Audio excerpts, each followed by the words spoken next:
Hello all, this is Vikram Verma from New Scientist Stephen Public School Unit 3rd, and today we are going to discuss a chapter from class 8 of history, that is from trade to territory. Okay. Topics of this chapter that we are going to read in this video only, that is the Aurangzeb, introduction about the Aurangzeb, the East India Company, how East India Company came to India, and East India Company began trade in India, in Bengal, or the concept of Farman, how trade lead to battle, and the Battle of Plassey. And did you know it means the basic more information about the Battle of Plassey. From trade to territory, the company established power. History, Class 8, Chapter 2. So, let's just see the topics of this chapter.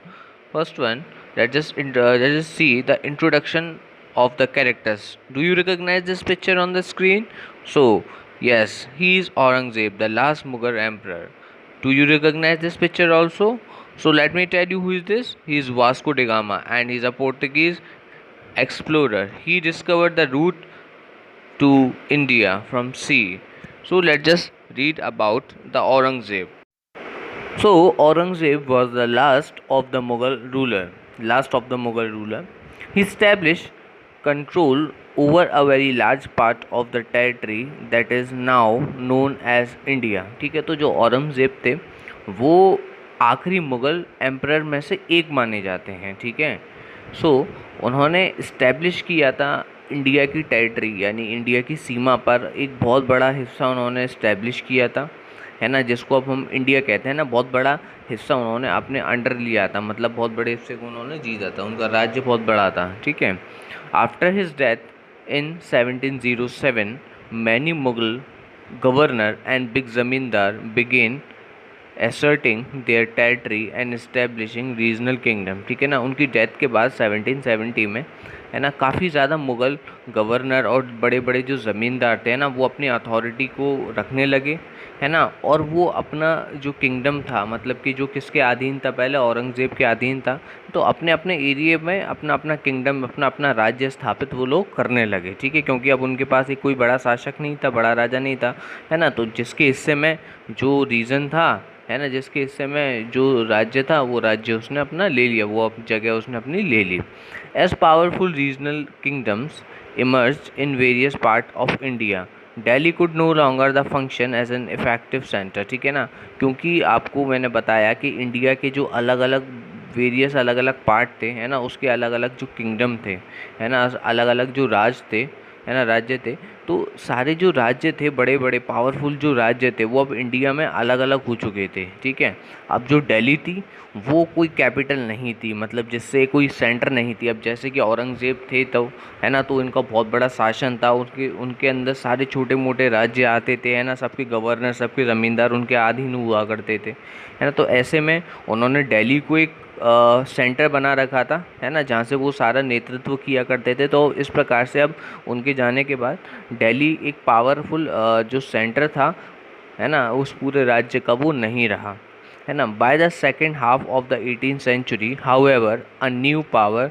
Was emerging on the political horizon, that is the British. ठीक है ना, तो 18th century के second half में, है ना, एक नया पावर इस्टेब्लिश हुआ. ठीक है ना, अभी तक जो पॉलिटिकल पावर था वो किसके हाथों में था, मुग़लों के हाथ में था. ठीक है, अब मुग़ल के बाद जो दूसरा राज्य बहुत पावरफुल बना, वो कौन सा राज्य था, ब्रिटिशर्स, है ना. तो यानी कि इंडिया में मुग़ल्स के बाद किसने कब्ज़ा किया था, ब्रिटिशर्स ने, है ना, ब्रिटिशर्स के अधीन रहा इंडिया. ठीक है, तो ईस्ट इंडिया कंपनी के बारे में पढ़ते हैं. तो east India company comes east. In 1600, the East India Company acquired a charter from the ruler of England, Queen Elizabeth I, granting it the sole right to trade with the East. This means that no other trading group in England could compete with East India Company. Mercantile trading companies in those days made profit primarily by excluding the competition so that they could buy cheap and sell dear. है ना, the first English ship sailed down the west coast of Africa round the Cape of Good Hope and crossed the Indian Ocean.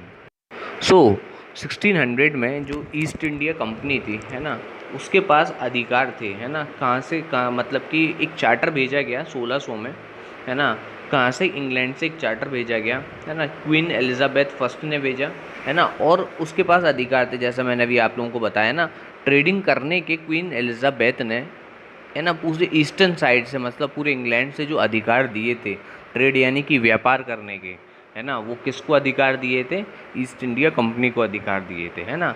This mean that no other trading group in England could compete with East India company. इसका ये मतलब भी था कि दूसरा कोई trading group, है ना, दूसरी कोई व्यापारिक संगठन जो था, है ना, इंग्लैंड से, है ना, वो ईस्ट इंडिया कंपनी के साथ कम्पीट नहीं कर सकता था, क्या करने में, व्यापार करने में, किसके साथ, इंडिया के साथ, ठीक है। Mercantile trading companies in those days made profit primary by excluding competition. अब उस समय जो मर्चेंटाइल ट्रेडिंग कंपनीज थी, मर्चेंटाइल ट्रेडिंग कंपनीज मीन्स व्यापारिक कंपनियाँ, है ना, तो जो उस समय जो व्यापारिक कंपनियाँ हुआ करती थी, है ना, वो प्रॉफिट बनाती थी, है ना, क्योंकि उस समय कंपटीशन नहीं हुआ करता था मार्केट में, मतलब ज़्यादा व्यापारी संगठन उस समय या ज़्यादा व्यापारी नहीं होते थे, तो उनके पास कंपटीशन भी नहीं होता था, है ना, so that they could buy cheap and sell dear, है ना, तो वो सस्ता खरीदते थे, है ना, और अपने मनमाने दामों पर उसको बेचा करते थे, जिससे उनको ज़्यादा से ज़्यादा क्या होता था, प्रॉफिट होता था, है ना। तो उस समय जो मर्चेंटाइल ट्रेडिंग कंपनी थी, उनको फ़ायदा जो था वो इसलिए था क्योंकि कंपटीशन मार्केट में उनके लिए कोई दूसरा नहीं हुआ करता था, है ना। और इंग्लैंड ने ईस्ट इंडिया कंपनी को, है ना, सोल राइट्स दिए हुए थे, है ना, जिसकी वजह से सिर्फ वही वहाँ पर क्या कर सकते थे, ट्रेडिंग कर सकते थे, क्योंकि जो रिसोर्स मिलता था ईस्ट इंडिया कंपनी को वो डायरेक्ट इंग्लैंड से दिया जाता था, ठीक है। आगे ईस्ट इंडिया जो कंपनी थी, है ना, उसका जो शिप था वो वेस्ट कोस्ट ऑफ अफ्रीका से होते हुए, है ना, और round the Cape of Good Hope, है ना, और क्रॉस करता है वो इंडियन ओशन को। देखिए ये मैप आप लोग देख रहे हैं, ठीक है ना, इसको चलिए हम डिटेल में देखते हैं मैप को। ये आप मैप देख सकते हैं, ये सी रूट है इंडिया तक आने का, और जैसा कि मैंने आपको बताया था, जो वास्को डिगामा थे ये पहले एक्सप्लोरर थे, ये पहले पुर्तगाली एक्सप्लोरर थे जिन्होंने सी रूट डिस्कवर किया था इंडिया तक पहुंचने का, ठीक है। और देख सकते हैं आप कि ये सी रूट है जो स्टार्ट होता है फिर से कहाँ से, पुर्तगाल से, ठीक है, और ये होते हुए, ठीक है, कहाँ पर पहुँचता है, अफ्रीका के नीचे केप ऑफ गुड होप तक पहुँचता है। उसके बाद मडागास्कर को क्रॉस करके अरेबियन सी के थ्रू ये इंडियन ओशियन तक यानी कि इंडिया तक ये पहुँचता है ना। और यही सी रूट से वो वापस भी गए थे, है ना, तो आप आने की लाइन और जाने की लाइन इसमें देख सकते हैं, है ना। तो ये वास्को डिगामा का सी रूट है ना। यही रूट आगे चल के ईस्ट इंडिया कंपनी भी यूज़ करती है, जिसके थ्रू वो ईस्ट से कहाँ पर आती है, इंडिया में आती है, ठीक है। तो चलिए अब नेक्स्ट टॉपिक देखते हैं इसके बाद। So as you can see on the screen a picture, है ना, so it says that it was discovered by Vasco da Gama, a Portuguese explorer who had discovered the sea route to India in 1498, है ना। तो ये भी picture भी हमें यही बताती है कि वास्को डी गामा जो एक्सप्लोरर थे, पोर्टुगीज़ एक्सप्लोरर थे, उन्होंने सी रूट डिस्कवर किया था to reach India from eastern side. Okay, let's see. East India company begins trade in Bengal. The first Indian English factory was set near the banks of the river Hooghly in 1651. It was the base from which the company traders known at that time as the factors. The factory had a warehouse where the goods for export were stored, and it had office where the company officials sat. By 1696, it began to building fort around the settlements. 2 years later, it bribed Mughal officials into giving the company zamindari rights over 3 villages, and one of these was Kalikata, and which grew later the Kolkata or the Calcutta. ठीक है। सो our topic, जो topic हम पढ़ने वाले हैं उसमें ये बताया जाएगा कि ईस्ट इंडिया कंपनी ने कैसे ट्रेड यानी कि कैसे व्यापार प्रारंभ किया बंगाल में उन्होंने कैसे प्रारंभ किया व्यापार। सबसे पहले जो व्यापार की उन्होंने स्थापना की, जो ट्रेड किया, वो कहाँ पर किया था, बंगाल में, ठीक है। तो द फर्स्ट इंग्लिश फैक्ट्री थी, तो सबसे पहली इंग्लिश फैक्ट्री थी, है ना, वो कहाँ पर लगाई गई? बैंक ऑफ रिवर हुगली, है ना, जो रिवर हुगली है ना, उसके बैंक पर लगाई गई, मतलब कि उसके तट पर लगाई गई 1651 में। ठीक है। अच्छा, ये बेस था किसका? कंपनी के ट्रेडर्स का। यहीं पर सारे कंपनीज के ट्रेडर क्या कहते हैं आते थे, है ना, और यहीं से इस्टेब्लिशमेंट होता था। मतलब ये जो सेंटर था ट्रेड का कंपनी के लिए यहीं से, है ना। उस समय इसको फैक्टर्स बोला जाता था, क्योंकि प्रोडक्शन के लिए जो भी चीज़ें होती थी फैक्ट्री की वो यहीं से जाती थी। आगे जो फैक्ट्री थी, है ना, उसका वेयर हाउस था। वेयर हाउस मतलब उसका एक गोडाउन था, है ना, जहाँ पर गुड्स रखे जाते थे, जो गुड्स फॉर एक्सपोर्ट, एक्सपोर्ट के लिए जो गुड होते थे वो रखे जाते थे, स्टोर किए जाते थे, रोके जाते थे, है ना। It had officers where the company official set, है ना, तो वहाँ पर ऑफिसर्स भी थे, जहाँ पर जो ऑफिशियल्स हुआ करते थे, जो है ना, जो ऑफिसर हुआ करते थे वो कंपनी के बैठा करते थे, है ना, तो वहाँ पर ऑफिस भी थे। ठीक है। आगे 1696 की बात अब हम यहाँ पर डिस्कस करेंगे, है ना। It began to building fort around the settlements, है ना, तो कंपनी ने 1651 में सबसे पहले इस्टेब्लिश किया था। मैंने आपको बताया कि सबसे पहले उन्होंने अपनी जो फैक्ट्री थी, है ना, पहली जो सब फैक्ट्री थी, है ना, उसको इस्टेब्लिश किया था। कहाँ पर इस्टेब्लिश किया था? रिवर हुगली के बैंक पर किया था, है ना, कि रिवर हुगली के तट पर किया था 1651 में।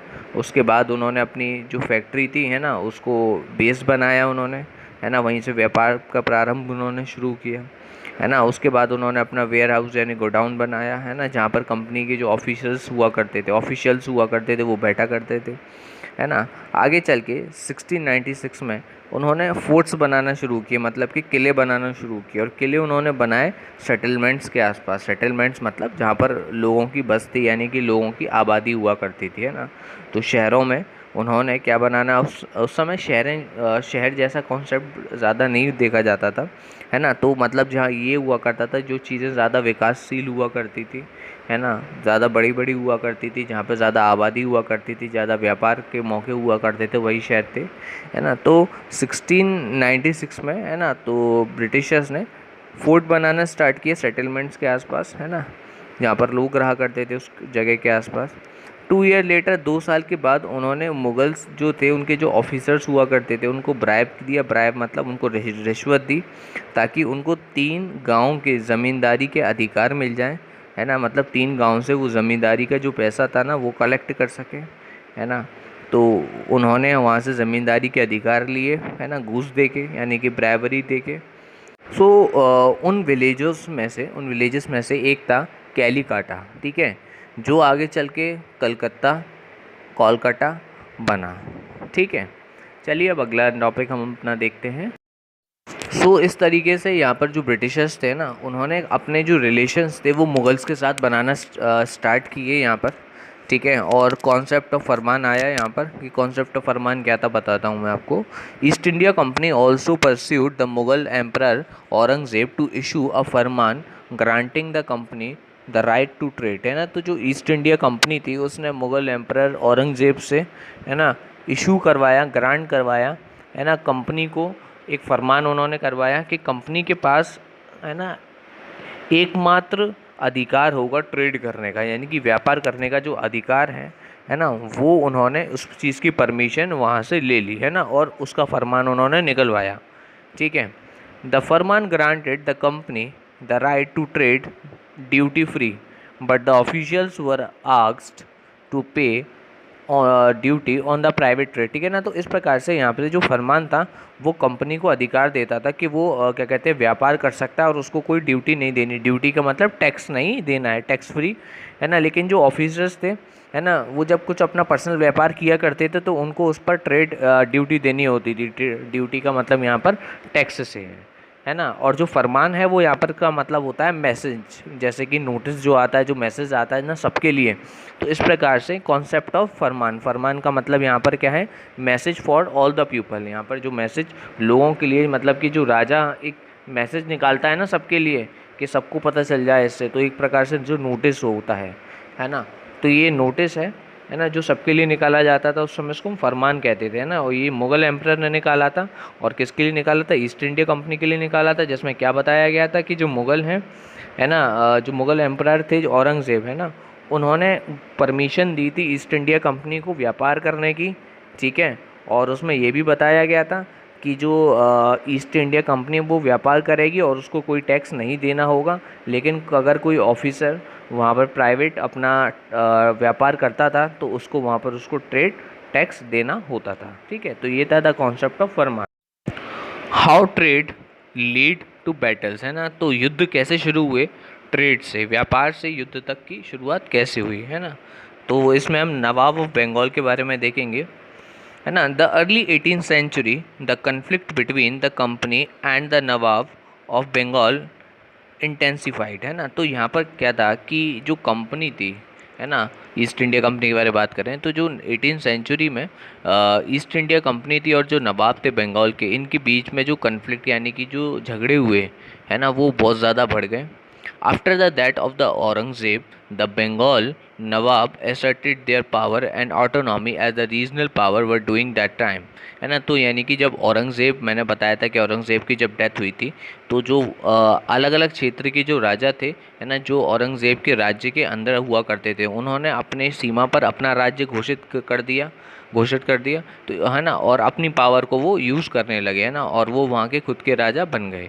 तो इसी प्रकार से ये हुआ यहाँ पर जब औरंगज़ेब मारा गया, है ना, या औरंगज़ेब की डेथ हुई, तो उसके बाद जो बंगाल के नवाब थे उन्होंने अपना आधिपत्य अपने राज्य पर ही जमा लिया और उन्होंने औरंगज़ेब का जो शासन था उसको पूरी तरीके से मानने से इनकार कर दिया, यानी कि उसको छोड़ दिया, है ना, और वहीं का उन्होंने पावर अपने हाथों में ले लिया है। ठीक है, तो मुर्शिद Qali Khan was followed by the Ali Wardi Khan, then Sirajuddaula as the Nawab of Bengal, and each one of them was a strong ruler, है ना। तो मुर्शिद कुली खान, है ना, और उसके बाद अली वर्दी खान और उसके बाद सिराजुद्दौला, ये तीन आप स्टेजेस देख सकते हैं कि सबसे पहले जो नवाब थे बंगाल के वो कौन थे, यहाँ पर मुर्शिद कुली खान थे, है ना, उनके बाद अली वर्दी खान आए और उसके बाद सिराजुद्दौला आए, और ये तीनों जो शासक थे बहुत पावरफुल यानी कि बहुत स्ट्रॉन्ग रूलर थे, है ना, बहुत इन्फ्लुएंशियल यानी कि प्रभावशाली शासक थे अपने समय के, जिन्होंने जो बंगाल था, है ना, उसको बहुत अच्छे से पावरफुल स्टेट बना के उन्होंने रखा था ताकि उसके अंदर कोई बाहरी ताकत ना घुस पाए। ठीक है। द बैटल ऑफ प्लासी 1757, ठीक है। The nawab refused to grant the company concession demand of large tribute for the company right to trade and denied it any right to mint coin and stop it from the exceeding its the fortification. The company was also convinced that to expand trade it had to enlarge its settlement and by buying up the villages and rebuild fort. The conflict lead to the famous battle of Plassey. ठीक है, तो ये जो east India company थी और जो नवाब थे इनके बीच में जो मतभेद हुए उसी की वजह से बैटल ऑफ प्लासी की शुरुआत हुई, है ना। तो जो नवाब थे उन्होंने रिफ्यूज़ कर दिया कि कंपनी को किसी भी प्रकार का कोई कंसेशन यानी कोई डिस्काउंट नहीं दिया जाएगा कहीं से भी, यानी कि टैक्सेस यानी कि रेवेन्यू नहीं दिए जाएंगे, है ना। आगे the demand of the large tribute for the company's right to trade, है ना। तो यहाँ पर जो कंपनी का अधिकार था व्यापार करने का, जैसे कि हमने फरमान में देखा था, है ना, तो उसको भी पूरी तरीके से उन्होंने नकार दिया, उस डिमांड को भी उन्होंने खारिज कर दिया पूरी तरीके से कि आप हमारे क्षेत्र में किसी भी प्रकार का कोई व्यापार अगर नहीं करेंगे और, है ना, और उसमें आपको कोई भी रेवेन्यू यानी कि कोई भी इनकम नहीं हो सकती, है ना। Denied it any right to mint coins, है ना, तो और उन्होंने कॉइन बनाने का जो अधिकार था वो भी उसको पूरी तरीके से ख़त्म कर दिया था, है ना। और आगे stop it from extending its fortification, है ना। तो इस प्रकार से उन्होंने वहाँ पर फोर्ट बनाने से भी वहाँ पर मना कर दिया था, है ना। तो इस प्रकार से यहाँ पर जो नवाब थे, है ना, उन्होंने किसी भी प्रकार का जो संबंध रखने से वहाँ पर मना कर दिया था ब्रिटिशर्स से। व्यापार की उन्होंने अनुमति नहीं दी थी, अपने क्षेत्र में कॉइन बनाने नहीं दिए थे, है ना। फोर्ट बनाने की उन्होंने क्या कहते हैं जो इजाज़त दी थी, वो अथॉरिटी दी थी, वो भी उन्होंने मना कर दिया था। तो इस प्रकार से ये कुछ कॉन्फ्लिक्ट थे, कुछ मतभेद थे जो नवाब और ईस्ट इंडिया कंपनी के बीच में थे, है ना। सो ईस्ट इंडिया कंपनी का ये मानना था कि अगर उसको अपना ट्रेड बढ़ाना है, व्यापार उसको अपना एक्सपेंड करना है ना, तो इसके लिए उसको क्या करना होगा, अपना जो सेटलमेंट एरिया वो बढ़ाना होगा और उसके लिए उसको विलेजेस खरीदने होंगे, है ना, और फोर्ट्स को दोबारा बनवाना होगा, है ना। तो ये सारे जो मतभेद थे इसकी वजह से जो फेमस आपका बैटल ऑफ प्लासी है वो होता है ना। British defeated the Sirajuddaula with the help of the Mir Jafar and the battle led the foundation of British empire in India.